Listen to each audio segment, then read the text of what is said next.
आप देख रहे हैं वासुदेव शॉर्ट्स। जी, पाकिस्तान तहरीक इंसाफ के बानी चेयरमैन इमरान खान साहब और साबिक वज़ीर आज़म ने हाल ही में जो पीका कवानीन मंजूर हुए हैं, इस पर उन्होंने कहा कि यह साफ जाहिर हो रहा है कि 8 फरवरी को जो इलेक्शन पर डाका डाला गया और इलेक्शन को छुपाने के लिए अब पीका जैसे कानून और 26वीं आईनी तरमीम लेकर आई जा रही हैं और इनका सहारा लिया जा रहा है। और उन्होंने कहा कि सिकंदर राजा सुल्तान जो हैं, पाकिस्तान में अगर किसी के ऊपर आर्टिकल 6 की कार्रवाई बनती है तो उसके मुस्तहिक यही हैं, क्योंकि इन्होंने अवाम के मैंडेट पर डाका मारा और फॉर्म 47 की हुकूमत का जो है वो ये सहारा बने। ऐसा कहना था साबिक वज़ीर आज़म और बानी पीटीआई इमरान खान साहब का।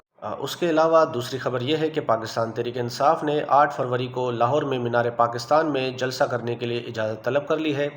बाकायदा इस सिलसिले में मुतल्लिका हुकाम को ख़त लिख दिया गया है। अब ये देखना यह है कि हुकूमत पाकिस्तान तहरीक इंसाफ को जलसा करने की इजाज़त देती है या नहीं।